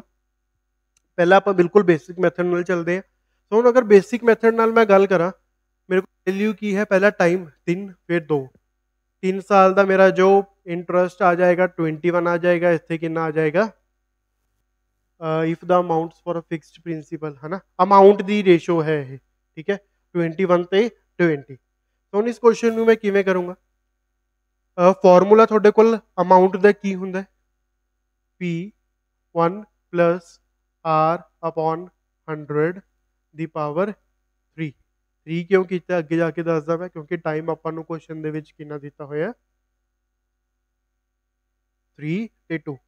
ਤਾਂ ਉੱਪਰੋਂ ਜੋ ਅਮਾਉਂਟ ਆਪਣੀ ਬਣੀ ਹੈ 3 ਸਾਲ ਬਾਅਦ 21, 2 ਸਾਲ ਬਾਅਦ 20। ਠੀਕ ਹੈ, ਸੋ ਇੱਥੇ ਆਪਾਂ ਕਟਿੰਗ ਕਰ ਦਾਂਗੇ, P ਦੇ ਨਾਲ P ਕੱਟ ਗਿਆ, ਇਹ ਸਾਰੇ ਦੇ ਨਾਲ ਤੁਹਾਡਾ ਕਿਊਬ ਕੱਟ ਜਾਏਗਾ। ਸੋ ਤੁਹਾਡੇ ਕੋਲ ਸਿਰਫ ਬਚੇਗਾ ਕਿ 1 plus R upon 100 is equal to 21 upon 20। ठीक है, सो अगला जो स्टेप होएगा तो इसी एलसीएम लोगे तो 100 plus R upon 100 is equal to 21 upon 20। ठीक है, आई होप इतने तक क्लियर हो गया। तो हम इतने आप की करांगे, कटिंग करती है, 5 उधर जाके मल्टीप्लाई हो जाएगा, 21 इंटू 5 के ना होंगे 105। तो 105 ਦੇ ਵਿੱਚੋਂ 100 उधर जाके माइनस हो जाएगा, माइनस करता तो जो ਤੁਹਾਡੇ ਕੋਲ R ਦੀ वैल्यू है कितनी आ जाएगी 5%। तो 5% किस ऑप्शन ਦੇ ਵਿੱਚ है? बी ऑप्शन ਦੇ ਵਿੱਚ। ठीक है, सो ਇੱਕ ਤਾਂ ਹੋ ਗਿਆ ਬਹੁਤ ਹੀ ਬੇਸਿਕ ਮੈਥਡ ਜੋ ਕਿ ਤੁਹਾਡੇ 20 ਤੋਂ 30 ਸੈਕਿੰਡ ਪੇਪਰ ਦੇ ਵਿੱਚ ਆਰਾਮ ਨਾਲ ਲਏਗਾ। ਜੇ ਇੱਕ ਦੂਸਰਾ ਜੋ ਮੈਥਡ ਹੈ ਉਹ ਕੀ ਹੈ ਕਿ 20 ਦੂਸਰੇ ਸਾਲ ਦੇ ਆਖਰੀ 'ਚ ਮੇਰਾ ਪ੍ਰਿੰਸੀਪਲ ਕਿੰਨਾ ਸੀ 20, ਤੀਸਰੇ ਸਾਲ ਦੇ ਆਖਰੀ 'ਚ ਕਿੰਨਾ ਹੈ 21, ਤਾਂ ਮੈਨੂੰ ਕਿੰਨਾ ਵਿਆਜ ਮਿਲਿਆ 1 ਰੁਪਇਆ ਵਿਆਜ ਮਿਲਿਆ। ਠੀਕ ਹੈ, 1 ਰੁਪਇਆ ਵਿਆਜ ਤੁਹਾਨੂੰ ਕਿਸ ਤੇ ਮਿਲਿਆ? ਇਸ 20 ਤੇ ਮਿਲਿਆ ਇਨਟੂ 100। ਤਾਂ ਇਹ ਵੀ ਤੁਹਾਡੇ ਕੋਲ ਕਿੰਨਾ ਦੇਗਾ ਆਨਸਰ 5%। ਸੋ ਚੋਇਸ ਤੁਹਾਡੀ ਹੈ ਕਿਸ ਮੈਥਡ ਨਾਲ ਕਰੋ।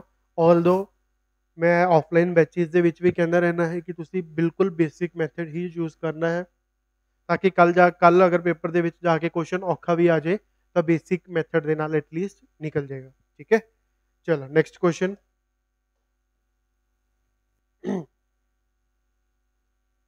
ਸੋ ਅਗਲਾ ਕੁਐਸਚਨ है जो अपना एजिस ਦਾ है, बहुत ही ईजी चैप्टर ਹੁੰਦਾ है। Ages basically it is a totally based on ratio and proportion. ठीक है, तो इस क्वेश्चन की है ratio of present ages of Pankaj and Kasim. Pankaj and Kasim is 2:3। Pankaj and Kasim दी रेशियो दी एजेस कितनी है 2:3। After 6 years ratio of their ages will be 3:4। ठीक है, सो हुण अगर ये गल करिए इन्हां दी प्रेजेंट दी एजेस दी रेशियो है ना ये, फिर आफ्टर 6 years यानी कि ਉਹ किस दी गल कर रहे हैं फ्यूचर दी। तो फ्यूचर दी जो थोड़ी रेशियो है कितनी है 3:4। इसनू तुसी ऑप्शन मैथड ਦੇ ਨਾਲ ਵੀ ਕਰ ਸਕਦੇ ਹੋ, ਬਟ ਉਸ ਦੇ ਲਈ ਥੋੜੀ ਕੈਲਕੂਲੇਸ਼ਨਸ ਥੋੜੀ ਜੀ ਤੇਜ਼ ਹੋਣੀ ਚਾਹੀਦੀ ਹੈ। ਠੀਕ ਹੈ, ਸੋ ਹੁਣ ਅਗਰ ਮੈਂ ਮੰਨਾਂ ਕਿ ਮੇਰੇ ਕੋਲ ਜੋ ਪ੍ਰੈਜ਼ੈਂਟ ਦੀ ਹੈ ਉਹ ਕਿਸ ਵੇਰੀਏਬਲ ਦੇ ਵਿੱਚ ਹੈ 2x ਤੇ 3x, ਉਸ ਦੇ ਵਿੱਚ ਅਗਰ ਮੈਂ 6 ਸਾਲ ਜੋੜਤੇ ਤਾਂ ਮੇਰੇ ਕੋਲ ਜੋ ਰੇਸ਼ੋ ਨਵੀਂ ਬਣੇਗੀ 3:4। ਠੀਕ ਹੈ, ਤਾਂ ਕੁਝ ਇਸ ਤਰੀਕੇ ਦੇ ਨਾਲ ਕਰਾਂਗੇ ਆਪਾਂ। 4 ਇੱਥੇ ਆ ਕੇ ਮਲਟੀਪਲਾਈ ਹੋ ਗਿਆ, ਕਿੰਨਾ ਹੋ ਗਿਆ 8x प्लस 24, ये कितना हो जाएगा 9x प्लस 18। ठीक है, सो x दी वैल्यू अपने को जो आ जाएगी कितनी आ जाएगी 6। ठीक है, शफलिंग वगैरह कर लोगे, x दी वैल्यू थोड़े को कितनी आ गई 6। तो उस तो बाद उन्होंने पूछा कि है find the present age of Pankaj. Pankaj दी एज दसनी है वो भी प्रेजेंट वाली। ठीक है, सो पंकज दी एज कितनी है प्रेजेंट वाली 2x। That means he is asking value of 2x। ठीक है, सो अगर x की वैल्यू 6 है, x की वैल्यू अगर 6 है, x का डबल कर दोगे 2x बन जाएगा, 6 का डबल कर दोगे 12 हो जाएगा, बिना लिखे भी तुम कर सकते हो। तो इस क्वेश्चन का तो थोड़ा आंसर है वो कितना बन जाएगा 12 बन जाएगा। ठीक है जी, चलो नेक्स्ट क्वेश्चन।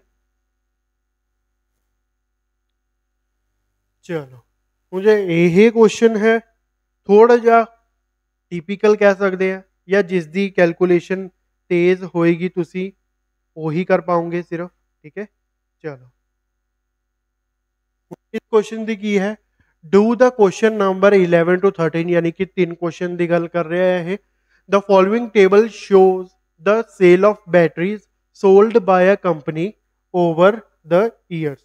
ठीक है, बैटरीज दी सेल दी गल की गई है, डिफरेंट टाइप ऑफ कंपनीज है या बैटरीज है अलग अलग सालों के विच। ठीक है, यानी कि एक बैटरी की टाइप AH4 है, AH7, AH32, AH35। ठीक है, 2015 च AH दी AH4 की बैटरी 100 विकियां सीगियां। ठीक है, 2016 च 120, एवं करके कुछ अपना टेबल है। ठीक है, सो हुण उस तो बाद इसनूं आपां करांगे किवें, टेबल आपां नूं समझ आ गया की कहा गया। तो हुण क्वेश्चन की है in which of the following years the percentage of battery of type 4 sold to the total number of batteries sold in that year is maximum। कि मेरी जो बैटरी है 4 दी है ना, ये यानी कि सारे कॉलम की गल की है उसने, दसो सब तो ज्यादा मेरी बैटरी केड़े मतलब केड़े साल दे विच बिकी है। ठीक है, तो हुण इस क्वेश्चन नूं भी आपां किवें करांगे, जनरली थोड़ी कैलकुलेशन इत्थे बहुत इंपॉर्टेंट रोल प्ले करेगी। ठीक है, क्योंकि पहला आपां नूं समझना पएगा कि ने मंगिया की है, फिर उस तो बाद थोड़ा कैलकुलेशन भी करनी पै सकती है। किवें, हुण इस क्वेश्चन च की क्या है कि दसो मेरी जो A4 की बैटरी है 2015 दे विच किन्ने परसेंट है, 16 दे विच किन्ने परसेंट है, 17 दे विच किन्ने, सब दा कढ के फिर उस तो बाद आपां देखांगे कि सब तो ज़्यादा थोड़ी बैटरी किस साल दे विच विकी है, तो वही साल अपना की हो जाएगा आंसर हो जाएगा। ठीक है, चलो सो हुण इसका जो टोटल आएगा 2015 का जल्दी तो ऐड करके देखो थोड़ा कितना आ जाएगा 430, क्योंकि आपां तां ही दस पावांगे ना भी मेरी 100 बैटरियां विकियां ने किन्ने दे विचों 420 दे विचों। ठीक है, फिर ही आपां परसेंट कढ पावांगे भी थोड़ी परसेंटेज आई किन्नी है। तो दूसरे साल जो थोड़ी बैटरीज विकियां ने और थोड़ियां सेल होइयां ने 478। तीसरे साल यानी कि 2017 दे विच जो थोड़ी बैटरीज सेल हुई हैं दैट इज 459। 2018 दे विच जो थोड़ी बैटरीज सेल हुई ने, ठीक है, दैट इज योर 554। लास्ट साल दे विच जो थोड़ी बैटरीज सेल हुई ने 2019 दे विच that is total I think 660। ठीक है, सो ਹੁਣ ਆਪਾਂ ਕੈਲਕੂਲੇਟ ਕਰਕੇ ਦੱਸਾਂਗੇ ਕਿ ਕਿਸ ਸਾਲ ਦੇ ਵਿੱਚ। ਹੁਣ ਇੱਥੇ ਆਪਣੇ ਕੋਲ ਟੋਟਲ 1 2 3 4 5 5 ਕੀ ਨੇ ਆਪਣੇ ਕੋਲ, ਹਾਲੇ ਰੇਜ਼ ਨਹੀਂ ਕਰ ਸਕਦੇ ਆਪਾਂ ਨਹੀਂ ਤਾਂ ਨੰਬਰਸ ਚਲੇ ਜਾਣਗੇ। ਠੀਕ ਹੈ, 5 ਸਾਲ ਨੇ, ਆਪਸ਼ਨਸ ਕਿੰਨੇ ਨੇ 4, ਤਾਂ ਕੁਝ ਇੱਕ ਸਾਲ ਐਸਾ ਹੋਏਗਾ ਆਪਾਂ ਨੂੰ ਕਰਨ ਦੀ ਜ਼ਰੂਰਤ ਨਹੀਂ ਹੋਏਗੀ। ਠੀਕ ਹੈ, ਹੁਣ ਗੱਲ ਕਰੀਏ 2015 ਦੀ ਆਪਾਂ ਨੂੰ ਵੈਲਿਊ ਕੱਢਣੀ ਪਏਗੀ ਕਿ ਕਿੰਨੇ ਪਰਸੈਂਟ ਬੈਟਰੀਆਂ ਮੇਰੀਆਂ ਸੇਲ ਹੋਈਆਂ ਸੀਗੀਆਂ। ਸੋ 100 ਨੰਬਰ ਹੈ ਟੋਟਲ 430 ਦੇ ਵਿੱਚੋਂ ਇੰਟੂ 100। ਤਾਂ ਹੁਣ ਜਦੋਂ ਤੁਸੀਂ ਇਸ ਨੂੰ ਸੋਲਵ ਕਰੋਗੇ ਜਾਂ ਤੁਹਾਡਾ ਲਮਸਮ ਵੈਲਿਊ ਆਏਗੀ ਅਪਰੋਕਸੀਮੇਟਲੀ 23%। दूसरे साल भी कितनी बैटरी सेल हुई 120, टोटल कितना है 478 इंटू 100 ताकि आप परसेंटेज ਦੇ ਵਿੱਚ ਵੈਲਿਊ ਕੱਢ ਪਾਈਏ। ਇਸ ਦੇ ਵਿੱਚੋਂ ਜੋ ਤੁਹਾਡੀ ਵੈਲਿਊ ਆਏਗੀ ਦੈਟ ਮੀਨਸ 25% ਅਪਰੋਕਸੀਮੇਟਲੀ, ਕਿਉਂਕਿ 480 ਦਾ 1/4 ਹਿੱਸਾ ਕਰੋਗੇ ਕਿੰਨਾ ਹੁੰਦਾ 120, तो 120 हो गया चौथा हिस्सा यानी कि 100 ਦਾ ਚੌਥਾ ਹਿੱਸਾ 25%। ਤਾਂ ਤੁਸੀਂ ਕੁਝ ਇਸ ਤਰੀਕੇ ਦੇ ਨਾਲ ਵੀ ਕਰ ਸਕਦੇ ਹੋ। ਅਗਲਾ ਜੋ ਤੁਹਾਡਾ ਹੈ 113 ਤੁਹਾਡਾ 459 ਦਾ ਕਿੰਨਵਾਂ ਹਿੱਸਾ ਹੈ 24%। ਸੋ ਐਵੇਂ ਹੀ ਕਰਕੇ ਤੁਸੀਂ ਅਗਲੇ ਦਾ ਵੀ ਕੱਢ ਲਓਗੇ, ਅਗਲੇ ਦਾ 22% ਆਏਗਾ। ਠੀਕ ਹੈ, ਇਸ ਦਾ ਤੁਹਾਡਾ ਕਿੰਨਾ ਆਏਗਾ 22%, ਲਾਸਟ ਵਾਲੇ ਦਾ 19%। ਤਾਂ ਹੁਣ ਤੁਸੀਂ ਦੇਖੋ ਕਿਸ ਸਾਲ ਦੇ ਵਿੱਚ ਮੈਕਸਿਮਮ ਤੁਹਾਡੀ ਬੈਟਰੀਜ਼ ਸੇਲ ਹੋਈਆਂ ਹੈ 25 ਕਿਸ ਦਾ ਹੈ 2016। ਤਾਂ ਤੁਸੀਂ ਹੁਣ ਬੀ ਆਪਸ਼ਨ ਟਿਕ ਲਗਾ ਦੋਗੇ। ਠੀਕ ਹੈ, ਬੀ ਆਪਸ਼ਨ ਕਿਹੜਾ ਹੈ ਆਪਣਾ, ਬੀ ਆਪਸ਼ਨ ਕਿਹੜਾ ਹੈ ਆ ਸੀਗਾ ਦੇਖੋ 2016। ਠੀਕ ਹੈ, ਚਲੋ ਹੁਣ ਆਪਾਂ ਨੈਕਸਟ ਕੁਐਸਚਨ ਤੇ ਮੂਵ ਕਰਦੇ ਹਾਂ। ਹੁਣ ਕੀ ਕਿਹਾ ਸੀਗਾ ਆਪਾਂ ਨੂੰ ਕੁਐਸਚਨ ਦੇ ਵਿੱਚ 11 ਤੋਂ ਲੈ ਕੇ 13 ਤੱਕ ਆਪਣੇ ਕੁਐਸਚਨ ਕੀ ਹੈ ਇਸੀ ਟੇਬਲ ਦੇ ਉੱਪਰ ਬੇਸਡ ਨੇ। ਠੀਕ ਹੈ, ਸੋ ਹੁਣ 12ਵਾਂ ਕੁਐਸਚਨ ਆਪਾਂ ਨੂੰ ਕੀ ਕਹਿ ਰਿਹਾ, which of the following batteries has maximum total sale for all the years। कह रहा ਦੱਸੋ ਕਿਹੜੀ ਬੈਟਰੀ ਨੇ ਸਾਰੇ ਦਿਨਾਂ ਦੇ ਵਿੱਚ ਸਭ ਤੋਂ ਜ਼ਿਆਦਾ ਸੇਲ ਕੀਤੀ। ਠੀਕ ਹੈ, ਤਾਂ ਹੁਣ ਸਾਰੇ ਆਪਾਂ ਐਡ ਕਰਾਂਗੇ, ਪਹਿਲਾਂ ਆਪਾਂ ਐਵੇਂ ਐਡ ਕੀਤਾ ਸੀਗਾ, ਹੁਣ ਆਪਾਂ ਕਿਵੇਂ ਐਡ ਕਰਾਂਗੇ ਐਵੇਂ ਐਡ ਕਰਾਂਗੇ। ਠੀਕ ਹੈ, ਵੀ ਚੌਥੀ ਟਾਈਪ ਹੈ ਜਿਹੜੀ ਬੈਟਰੀ ਦੀ ਉਸਨੇ ਸਭ ਤੋਂ ਜ਼ਿਆਦਾ ਸੇਲ ਕੀਤੀ ਹੈ, 7ਵੀਂ ਨੇ ਕੀਤੀ ਹੈ, 32ਵੀਂ ਨੇ ਕੀਤੀ ਹੈ ਜਾਂ 35ਵੀਂ ਨੇ ਕੀਤੀ ਹੈ।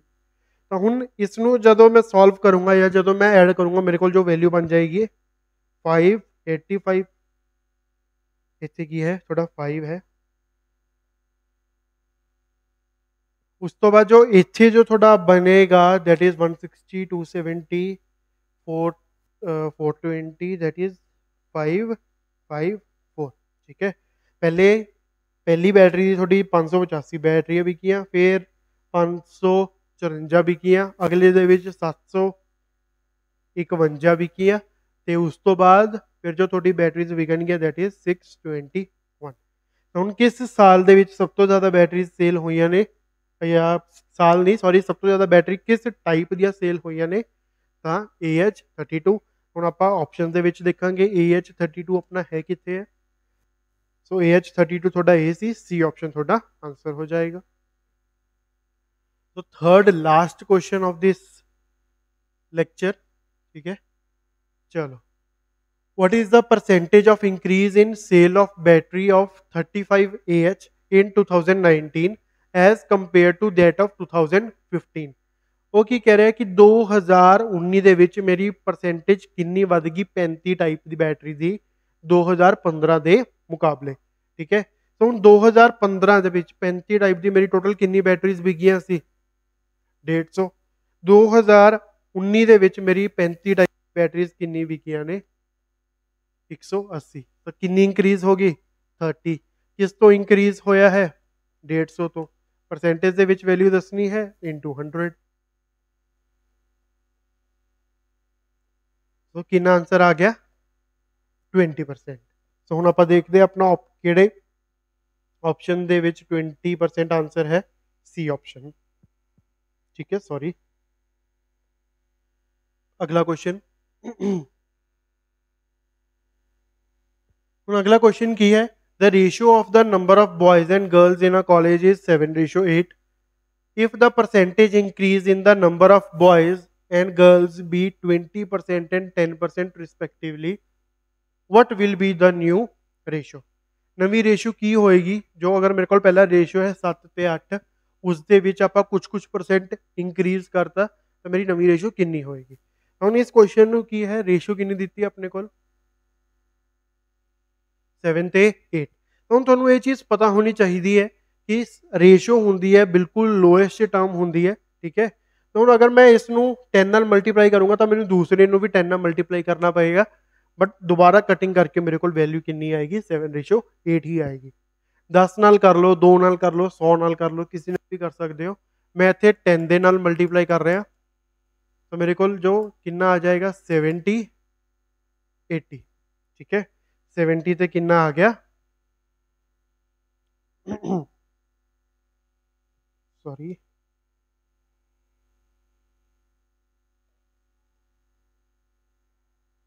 70 80, ਠੀਕ ਹੈ। ਸੋ ਉਸ ਤੋਂ ਬਾਅਦ ਉਸਨੇ ਕੀ ਕਿਹਾ? If the percentage increase in the number of ਬॉयਜ਼, ਬॉयਜ਼ ਕਿਹੜੇ ਹੈ? ਇਹ ਵਾਲੇ। गर्ल्स ਕਿਹੜੀਆਂ ਨੇ? 8 ਰੇਸ਼ੋ ਵਾਲੀਆਂ, ਠੀਕ ਹੈ। ਪਰਸੈਂਟੇਜ ਕਿੰਨੀ ਇੰਕਰੀਜ਼ ਹੋਈ? 20%। गर्ल्स ਦੀ ਕਿੰਨੀ ਇੰਕਰੀਜ਼ ਹੋਈ?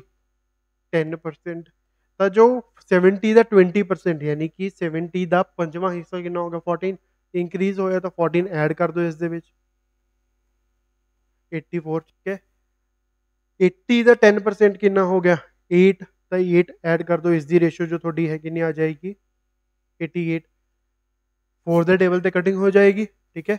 ਤਾਂ ਜੋ ਤੁਹਾਡੀ ਨਵੀਂ ਰੇਸ਼ੋ ਬਣੇਗੀ ਦੈਟ ਇਜ਼ 21 ਤੇ 22। ਹੁਣ ਆਪਸ਼ਨ ਕਿਹੜਾ ਹੈ? D option. ਡੀ ਆਪਸ਼ਨ अपने ਕੀ ਹੈ? ਆਨਸਰ ਹੋ ਜਾਏਗਾ, ਠੀਕ ਹੈ। ਬਸ ਲਾਸਟ ਕੁਐਸਚਨ ਰਹਿ ਗਿਆ ਆਪਣਾ ਅੱਜ ਦਾ। ਚਲੋ ਹੁਣ ਇਹੀ ਕੁਐਸਚਨ 1 ਮਿੰਟ ਹੈ ਤੁਹਾਡੇ ਕੋਲ, ਪਹਿਲਾਂ ਤੁਸੀਂ ਟਰਾਈ ਕਰੋ, ਦੇਖੋ ਸਮਝ ਆ ਰਿਹਾ ਹੈ ਜਾਂ ਨਹੀਂ। ਦੇਖਣ 'ਚ ਬਹੁਤ ਈਜ਼ੀ ਹੈ, ਐਕਚੁਅਲ 'ਚ ਹੈਗਾ ਵੀ ਬਹੁਤ ਜ਼ਿਆਦਾ ਈਜ਼ੀ ਹੀ ਹੈ।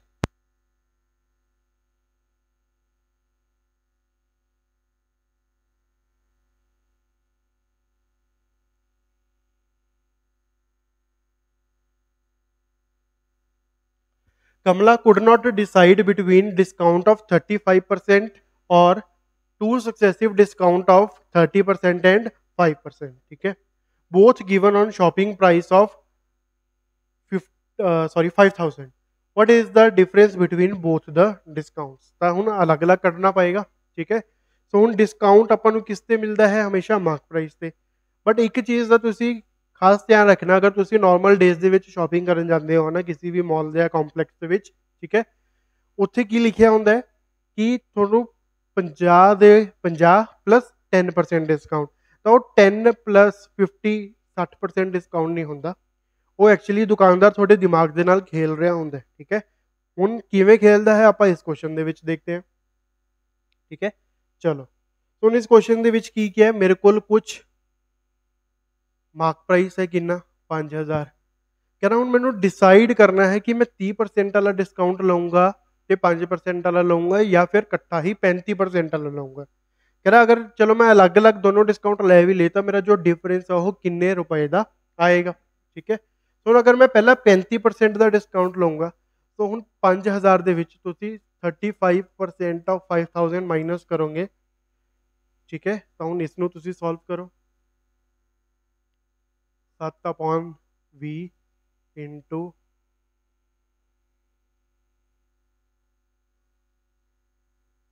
250, ਤੇ ਤੁਹਾਡੇ ਕੋਲ ਕਿੰਨਾ ਆ ਜਾਏਗਾ? 5000 ਮਾਈਨਸ 1750, 0523। ਤਾਂ ਅਗਰ ਤੁਹਾਨੂੰ ਹੁਣ ਸਿੱਧਾ 35% ਦਾ ਡਿਸਕਾਊਂਟ ਮਿਲੇਗਾ ਤਾਂ ਜੋ ਤੁਹਾਨੂੰ ਮਾਰਕੀਟ ਜਾਂ ਸੇਲਿੰਗ ਪ੍ਰਾइस ਹੈ ਜਾਂ ਤੁਹਾਨੂੰ ਜੋ ਪ੍ਰਾइस ਦੇਣਾ ਪਏਗਾ, ਕਿੰਨਾ ਦੇਣਾ ਪਏਗਾ? 3250। ਬਟ ਹੁਣ ਅਗਰ ਇਹੀ ਮੈਂ ਕਹਾਂ ਕਿ मैंने ਡਿਸਕਾਊਂਟ ਪਹਿਲਾਂ 30% ਦਾ ਲੈਣਾ ਹੈ ਫਿਰ 5% ਦਾ, ਫਿਰ ਮੈਨੂੰ ਮੇਰਾ ਸੇਲਿੰਗ ਪ੍ਰਾइस ਕਿੰਨਾ ਹੋਏਗਾ, ਠੀਕ ਹੈ। ਇਹ ਉਹ ਵੀ ਆਪਾਂ ਕਰਕੇ ਦੇਖਦੇ ਹਾਂ। ਤਾਂ ਹੁਣ 5000 ਤੇ ਪਹਿਲਾਂ ਤੁਸੀਂ ਐਵੇਂ ਹੀ 30% ਮਾਈਨਸ ਕਰੋ, ਮਾਈਨਸ ਕਰਕੇ ਜੋ ਤੁਹਾਡੀ ਵੈਲਿਊ ਆ ਜਾਏਗੀ ਦੈਟ ਇਜ਼ 3500। ਫਿਰ 3500 ਦੇ ਵਿੱਚ ਤੁਸੀਂ 5% ਦੁਬਾਰਾ ਫਿਰ 3500 ਦਾ ਮਾਈਨਸ ਕਰੋਗੇ ਤਾਂ ਇੱਥੋਂ ਜੋ ਤੁਹਾਡੀ ਵੈਲਿਊ ਆ ਜਾਏਗੀ 175 ਮਾਈਨਸ ਹੋ ਜਾਏਗਾ। ਤਾਂ ਉਸ ਤੋਂ ਬਾਅਦ ਜੋ ਤੁਹਾਨੂੰ ਐਕਚੁਅਲ ਪ੍ਰਾइस ਪਏਗਾ ਦੈਟ ਇਜ਼ 3325 ਰੁਪਏ, ਠੀਕ ਹੈ। ਹੁਣ ਕੁਐਸਚਨ ਦੇ ਵਿੱਚ ਆਪਣੇ ਤੋਂ ਕੀ ਪੁੱਛਿਆ ਗਿਆ ਹੈ? ਦੱਸੋ ਕਿ ਮੇਰਾ ਜੋ 35% ਵਾਲਾ ਡਿਸਕਾਊਂਟ ਸੀ ਜਾਂ ਫਿਰ 30 ਪਲੱਸ 35% ਵਾਲਾ ਡਿਸਕਾਊਂਟ ਸੀਗਾ, ਉਹਨਾਂ ਦੇ ਆਪਸ ਦੇ ਵਿੱਚ ਕਿੰਨੇ ਦਾ ਫਰਕ ਹੈ? ਸੋ ਕਿੰਨੇ ਦਾ ਫਰਕ ਹੈ? ਇਸ ਦੋਨਾਂ ਦੇ ਵਿੱਚ ਕਿੰਨੇ ਦਾ ਫਰਕ ਹੈ? 3250 ਦੇ ਵਿੱਚ 50 ਜੋੜ ਦੂੰਗਾ ਤਾਂ 3300 ਬਣ ਜਾਏਗਾ, 3300 ਦੇ ਵਿੱਚ 25 ਹੋਰ ਜੋੜ ਦੂੰਗਾ ਤਾਂ 3325 ਬਣ ਜਾਏਗਾ। ਠੀਕ ਹੈ, ਸੋ 50 ਪਲੱਸ 25 ਕਿੰਨਾ ਆ ਗਿਆ? 75। ਸੋ 75 ਤੁਹਾਡਾ ਕਿਸ ਆਪਸ਼ਨ ਦੇ ਵਿੱਚ ਹੈ? B option. ਤਾਂ ਇਸ ਕੁਐਸਚਨ ਦਾ ਜੋ ਆਨਸਰ ਹੈ ਤੁਹਾਡਾ 75 ਹੋ ਜਾਏਗਾ। ਤੇ ਇਸੀ ਦੇ ਨਾਲ ਜੋ ਆਪਣਾ ਅੱਜ ਦੀ ਸੀਰੀਜ਼ ਦਾ ਲੈਕਚਰ ਸੀਗਾ, ਜੋ ਆਪਣੇ ਸੀਰੀਜ਼ ਚੱਲ ਰਹੀ ਹੈ ਉਸ ਦਾ ਲੈਕਚਰ ਸੀ ਖਤਮ ਹੁੰਦਾ ਹੈ। ਠੀਕ ਹੈ, ਸੋ ਹੋਪਫੁਲੀ ਸਭ ਨੂੰ ਲੈਕਚਰ ਸੁਣ ਕੇ ਮਜ਼ਾ ਆਇਆ ਹੋਏਗਾ ਤੇ ਐਵੇਂ ਹੀ ਸੀਰੀਜ਼ ਦੇਖਦੇ ਰਹੋ ਤੇ ਆਪਣੇ ਦੇ ਵਿੱਚ ਤੁਸੀਂ ਇੰਪਰੂਵਮੈਂਟ ਜ਼ਰੂਰ ਦੇਖੋਗੇ। ਠੀਕ ਹੈ, so thank you for watching. So ਇੱਕ ਚੀਜ਼ ਹੋਰ, ਚੈਨਲ ਨੂੰ ਸਬਸਕ੍ਰਾਈਬ ਐਂਡ ਲਾਈਕ ਕਰਦੇ ਰਿਹਾ ਕਰੋ। ਠੀਕ ਹੈ, ਇਹਦੇ ਨਾਲ ਸਾਨੂੰ ਪਤਾ ਲੱਗਦਾ ਹੈ ਕਿ ਜੋ ਅਸੀਂ ਕੰਮ ਕਰ ਰਹੇ ਹਾਂ, ਮੋਟੀਵੇਸ਼ਨ ਆਉਂਦੀ ਹੈ ਜਨਰਲੀ ਇਸ ਨਾਲ। ਠੀਕ ਹੈ, ਸੋ ਥੈਂਕ ਯੂ।